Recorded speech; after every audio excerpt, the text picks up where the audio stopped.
Hello বন্ধুরা, healthy food চ্যানেলে সকলকে স্বাগত। আজকে এই হেলদি ফুড চ্যানেলে প্রথম ভিডিও হিসেবে যেটা তৈরি করছি সেটা হলো আজকে হবে চিকেন কষা আর রুটি। সেটা কীভাবে তৈরি করি এবং কি কি প্রয়োজন সেটা তোমরা দেখে নেবে। অবশ্যই ভিডিও শুরু থেকে শেষ পর্যন্ত অবশ্যই দেখো। ভিডিও যদি ভালো লাগে তাহলে কমেন্ট করে জানিও। চিকেন কষায় প্রথমেই তোমরা দেখতে পাচ্ছ চিকেন নিয়ে এসেছি। আমাদের ছোটোখাটো দোকান আছে, সেখান থেকে চিকেন নিয়ে এসেছি। আমরা বাড়ি যেহেতু মেম্বার 3 জন আছি, সেই হিসেবে অল্প চিকেনই আছে, ঠিক আছে। চিকেনের জন্য তার সাথে কী কী লাগছে, আদা নিয়েছি, তোমরা দেখতে পাচ্ছ আদা আছে, আদা ছাল আছে, এখন ছাড়ানো হয়নি আদা। তার সাথে ধনেপাতা, তার সঙ্গে আছে টমেটো এবং লেবু দিচ্ছি যাতে মাংসটা শক্ত থাকে। পেঁয়াজ আছে এবং কাঁচা লঙ্কা এই কারণে ব্যবহার করছি কারণ চ্যানেলের নাম দিয়েছি হেলদি ফুড।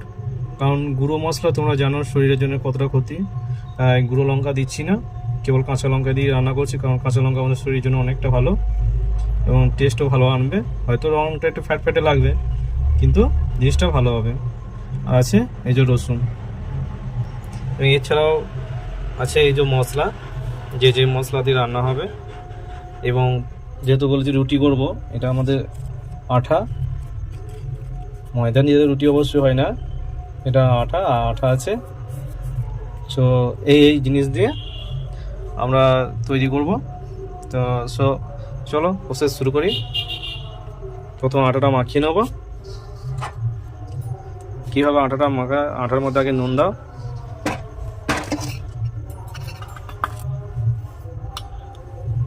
এবার ফ্যামিলি মেম্বার অনুযায়ী যে যেমন পারবে আটা নেবে। আমরা যেহেতু মেম্বার বাড়ির 3 জন আছে সেই হিসাবে অল্প আটা নিয়েছি এবং আটার মধ্যে নুন দিলাম।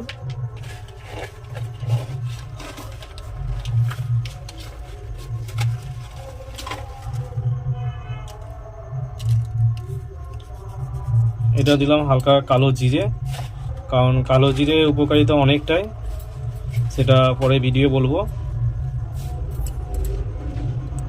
আর হালকা খাঁটি সর্ষের তেল, আর সর্ষের তেলটা এই কারণেই দিচ্ছি আর একটু ময়ান টাইপের তৈরি হবে, রুটিটা একটু সসরে হয়ে থাকবে। এবার আটাটা মাখিয়ে নেবো।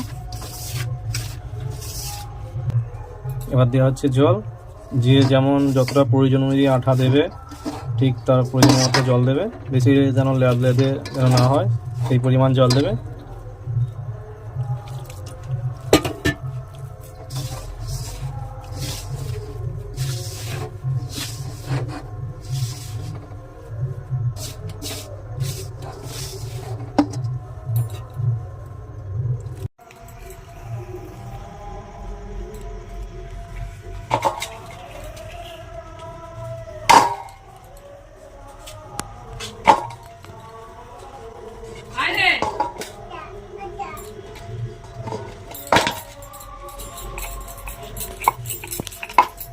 এইভাবে আটাটাকে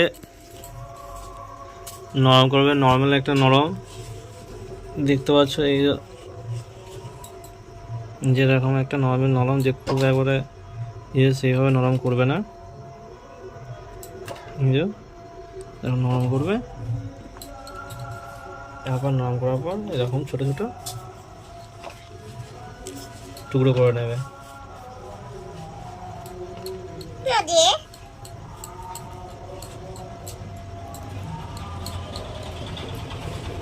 টুকরো করে নেওয়ার পর ওটা দেখাও, প্রথম থেকে দেখাও কেমন করে করলে।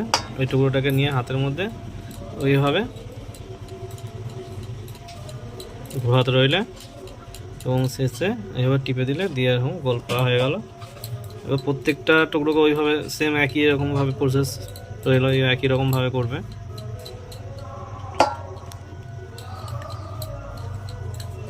কন্টিনিউ এইভাবে করে যাবে, যতগুলো তোমার টুকরো করবে ততগুলো টুকরো এইভাবেই করে যাবে। এই যে এটা হলো আমাদের আর্য, এখন রুটি বেলবো বলে বেলনার ওপর দেখো।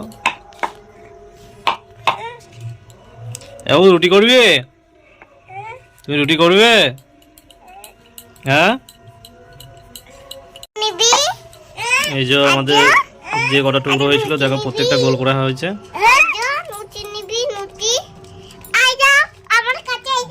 হয়েছে, টুকরো করা হয়েছে। এরপর এটাকে রুটি করবে। এবার দেখে নাও, এটা আমাদের গ্রাম্য এলাকায় যেহেতু এটার নাম হচ্ছে চাকতি, আর ওটা যেটা এটা হলো চাকতি আর এটা হলো বিলনা। এবার আমরা যে রুটিগুলো গোল গোল করেছিলাম সেই রুটিগুলোকে এইভাবে নিয়ে চাকতির উপর রেখে এবার বেলনা দিয়ে এইভাবে আর চার সাইডে এইভাবে বেলবো, এই যেন গোল টাইপের হয়। এবার যে যেমন খেতে পছন্দ করো, কেউ পাতলা খেতে পছন্দ করো পাতলা করতে পারো, কেউ যদি মোটা খেতে পছন্দ করো তাহলে মোটা করতে পারো, যে যেটা পছন্দ করো। এক্ষেত্রে আমরা পাতলা রুটি করলাম, যাতে পাতলা করা খেলে কী হয় বলো তো, জিনিসটা তাড়াতাড়ি হয়ে যায়, সময় বেশিক্ষণ লাগে না। যে রুটি হলো পাতলা রুটি, গোলাকৃতি কত সুন্দর হয়ে গেল। এবং প্রত্যেকটা এইভাবেই আমরা করব রুটি। দেখতে পাচ্ছ যে কালো কালো যে কালো জিরাগুলো দিয়েছিলাম সেগুলো রয়েছে, একই প্রসেস।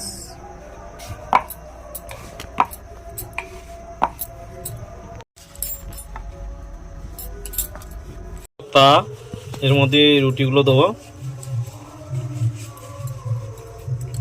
আমি একটা জিনিস খেয়াল রেখেছি, বা অনেক জায়গায় বাইরে গেছি দেখেছি, যে অনেক মানুষ কি করে, যে গ্যাস, এই যে উনুনের গ্যাসটা আছে, ডাইরেক্ট এই গ্যাসের ওপর রুটি করে, মানে তার উপর কোনো তাপা দেয় না, এমনি প্লেন হালকা জ্বালতি থাকে, সেই জ্বালতির ওপর রুটি করে। আমি ভেবে পাই না ভাই, ডাইরেক্ট গ্যাসটা রুটির মধ্যে যাচ্ছে, সেটা তো শরীরের ক্ষতি না, তা তার উপর এরকম তা দিয়ে রুটি করাটা কি সত্যি ভালো জিনিস। দেখো কত সুন্দর রুটিগুলো হয়। দেখো এর মধ্যে কোনো এক্সট্রা যে বাইরে থেকে কোনো তেল ফেল দিয়ে আছে সে কোনো কিছু নয়। দেখো রুটি কত সুন্দর হবে, গোল রুটি।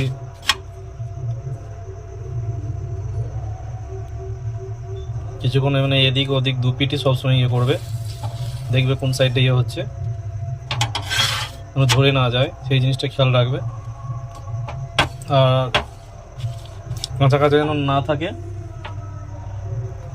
কারণ কাঁচা আটাটা পেটের মধ্যে গেলে সেটা অবশ্যই পেটের ক্ষেত্রে ক্ষতি।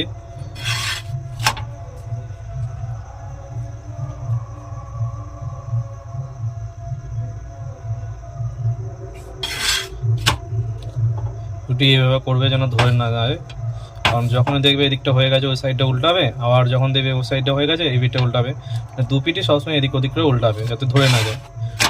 এইভাবে দু পিঠে উল্টালে কী হবে, সমপক্ষ হবে, তাতে রুটিটা ধরবে না এবং পরিপক্কভাবে ঠিকমতো আটাটা যেটা ভেতরে আছে সেটা ঠিকমতো হবে, সিদ্ধ হয়ে যাবে বা ভাজা যাবে, যেটা আমাদের পেটের জন্য খুবই ভালো। দেখো কত সুন্দর রুটি ফুলো ফুলো টাইপের হচ্ছে। মানে একটা জিনিস খেয়াল রাখবে, যে ফুলোটা এই কারণেই বা এই যে খোড়া খোড়া টাইপের এই কারণেই হচ্ছে, যেহেতু ওর মধ্যে তেল দিয়েছিলাম হালকা কাঁচা অবস্থায়। দেখতে পাচ্ছ যে রুটিটা আর কাঁচা কাঁচা নেই কোনো সাইডটাই। এরপর আমরা এই রুটিটা নামাতে পারবো।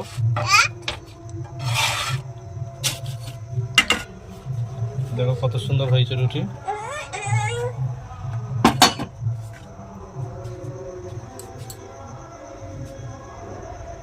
দেখো চার সাইডটা পুরো ঠিক মতো হবে হয়েছে, কোনো সাইডটা ধরা ঠিক মতো নেই, ভালো হয়েছে রুটি। এভাবেই কন্টিনিউ রুটি করবে।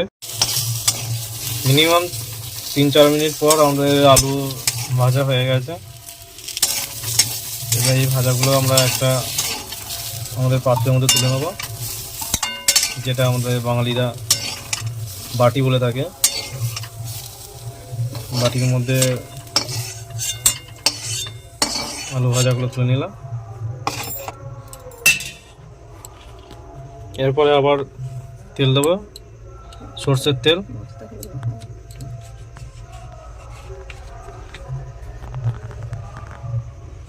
একটু সর্ষের তেল দেবো,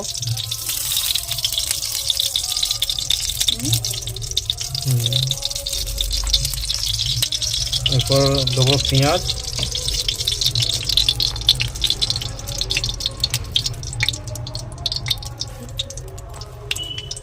এবার দেবো পেঁয়াজ, পেঁয়াজগুলো একটু ছড়িয়ে নেবো। মিনিমাম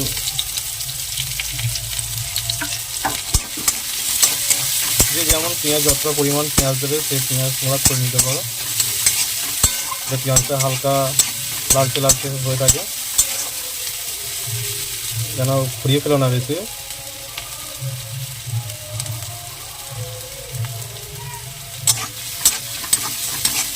এইভাবেই কন্টিনিউ লেগে যাব যাতে পেঁয়াজগুলো হালকা লালচে হয়ে যায়। জালটা হালকা কমিয়ে দেওয়া হলো, গ্যাসের জালটা, কারণ বেশি হাওয়া ওকে জ্বললে কী বলো তো পেঁয়াজগুলো ভরে যাবে। এক্ষেত্রে জলটা হালকা করে দেওয়া হয়েছে।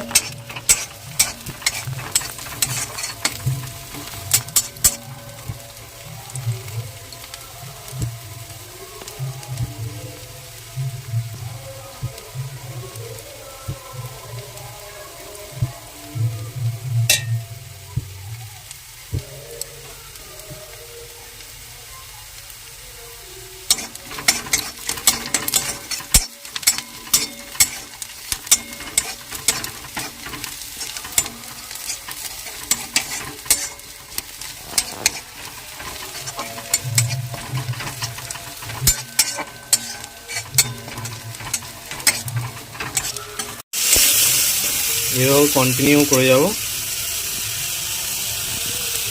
এবার দেওয়া হচ্ছে টমেটো,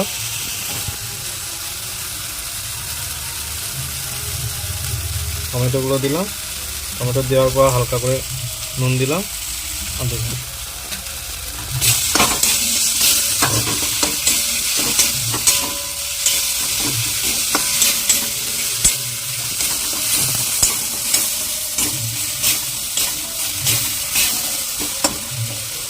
এবার একটু হালকা করে তেল দেবো।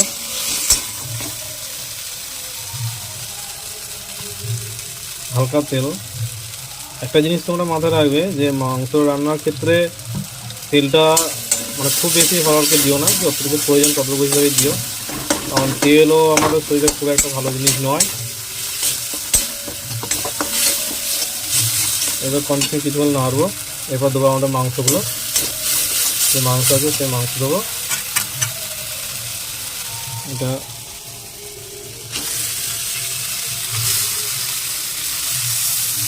একটা জিনিস তোমরা মনে রাখবে, আমার মতে আমি মনে করি এগুলো তো মাংসের সাইজ সবসময় ছোটোটাই ভালো। যতটা পারবে একটা নর্মাল ছোটো সাইজ করে রাখবে, কারণ মাংসের সাইজ যত ছোটো হবে তত কী বলতো মশলা ঠিক মতো তারা পাবে। এই যে আমি দেখেছি আরও অন্য জিনিসের ক্ষেত্রে যে মাংসের সাইজগুলো বড়ো বড়ো রাখে।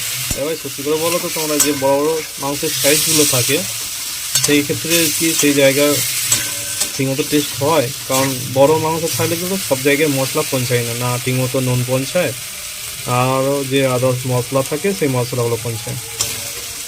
আমি মনে করি যে মাংসের সাইজ ছোটো থাকলে কী বলতো যে মশলাগুলো দিচ্ছি সেই মশলাগুলো তার মধ্যে লাগবে এবং তার ফলে সেই জিনিসটা টেস্ট ভালো হবে।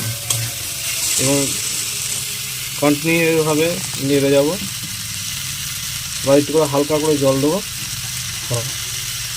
কারণ যাতে মাংসটা ধরে না যায়।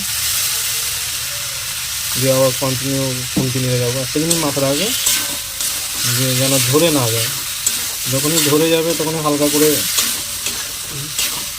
জল দেবে। এরপর যে আলুগুলো আমরা কুচি রেখেছি সেই আলুগুলো দেবো। এরপর কন্টিনিউ কিছুক্ষণ ধরে আমরা খুন্তি নিয়ে যাবো, মানে কষে যাবো যাতে কষাটা ভালো হয়।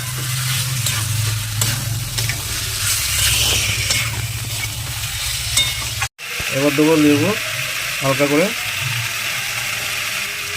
এবার দেবো লঙ্কাটা, যে কাঁচা লঙ্কাটা রেখেছি এবার সেই কাঁচা লঙ্কাটা দেবো। এবার কন্টিনিউ কিছুক্ষণ কষে যাবো এইভাবেই। আবার যখন দেখবে এরকম মশলা বসে যাচ্ছে, এবার হয়ে যাচ্ছে, আমরা বাঙালিরা ধরে যাওয়া কতটাই বেশি ব্যবহার করি। এবার যখন দেখবে মশলা বসে যাচ্ছে আবার হালকা করে একটু করে জল ছিটিয়ে দেবে। কারণ তেল দিলেও হবে, কিন্তু আমি তেল জিনিসটা বেশি ব্যবহার করছি না, কারণ তেল জিনিসটা আমাদের শরীরের জন্য এতটা ভালো নয়।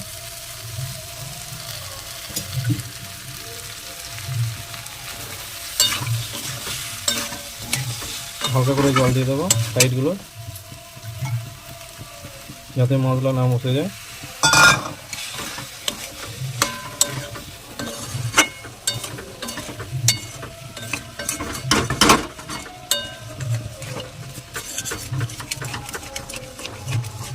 এবার নুন দেবো, কারণ কষার মধ্যে মানে এই যে কষছি এই মুহূর্তটা পানি, এই ক্ষেত্রে নুনটা ঠিক মতো দিলে কি বলতো মশলা প্রত্যেকটা জিনিসে ঠিক মতো জিনিসটা এখন কি কষা মানে কি জিনিসটা চুষছে ভালো রকমভাবে।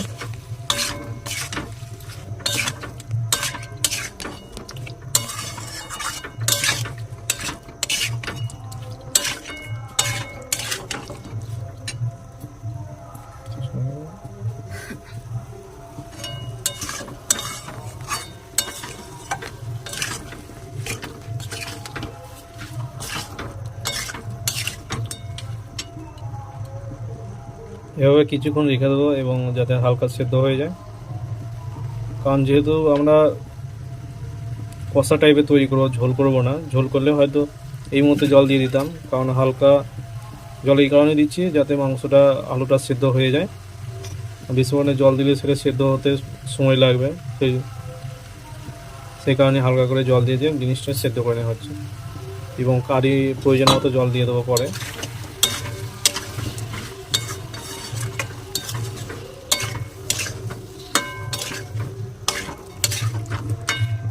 একটা জিনিস আমি মনে করি এই হেলদি ফুড চ্যানেলে বিশেষ ক্ষেত্রে তার জন্যই বলছি যে নুন জিনিসটা অতিরিক্ত ভালো নয়, কারণ প্রত্যেক ডাক্তার বা আদার্স যারা আছে তারা বলে নুন শরীরের জন্য ক্ষতি।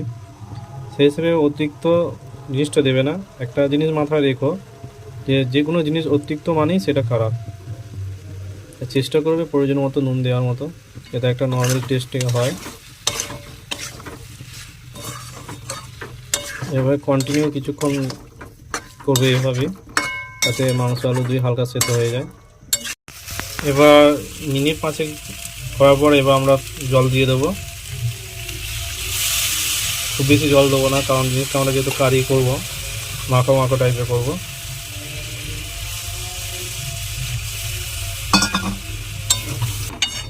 একটা জিনিস মাথায় রাখবে যেন চার সাইডে মশলা যেন না বসে যায়, কারণ মশলা বসে গেলে সেটা আলাদা রকম সেন্ট দেবে, তার টেস্টটাই নষ্ট করে দেবে।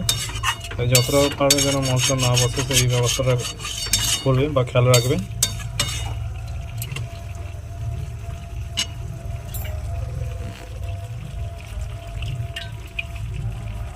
এবার আমরা ঢাকা দিয়ে দেবো, কারণ যেহেতু মাখো মাখো টাইপের করবো সেই হিসেবে খুব বেশি জল দেবো না। আমাদের কারি প্রায় শেষের দিকে দেখতে পেয়েছো, রান্না শেষের দিকে হয়ে গেছে। দেখতে যে কত সুন্দর হয়েছে, দেখো টুকরো মাংস ছোটো ছোটো আছে, সেই হিসেবে জিনিসটা দেখো কত সুন্দর হয়েছে। এবার আমরা এটা নামিয়ে নেব। এই যে আমাদের হয়ে গেল রুটি দিয়ে খাওয়ার মতো মাখা মাখো চিকেন কষা, তোমরা দেখতে পাচ্ছ। এটা রুটি ক্ষেত্রে বেশ ভালো, খুব বেশি ঝোলও নয়, আলু আছে টেস্ট করার জন্য। এই যে আমাদের হয়ে গেছে, দেখো কত সুন্দর হয়ে গেছে আমাদের রুটির সাথে খাওয়ার জন্য মাখা মাখো চিকেন কষা।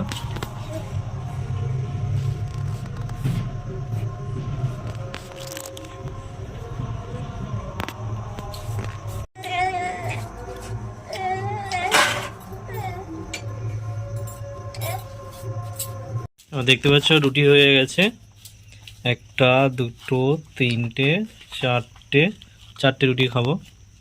আর এই যে তরকারি মানে কারি, দেখতে পাচ্ছ কত সুন্দর হয়েছে, বেশ মাখো মাখো রুটির সঙ্গে খাওয়া। সো দেখতে পাচ্ছ, এবার আমরা খাবো।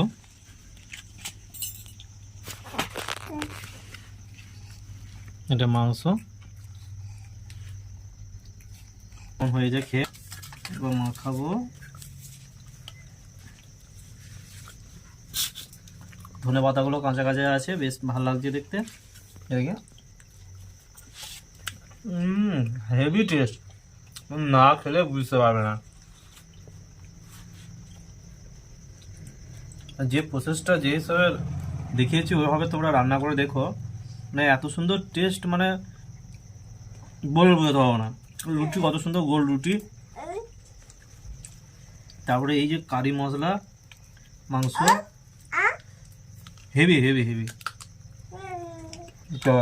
বন্ধুরা এরপরে কোন পার্টটা দেখতে যাও অবশ্যই কমেন্ট করে জানিও। যে প্রসেসরে দেখালাম সেভাবে অবশ্যই দেখো এবং রান্না করো, হেভি টেস্ট হয়েছে ভাই, বলে বোঝাতে পারবো না, না খেলে। তো দেখা হচ্ছে পরবর্তী ভিডিও।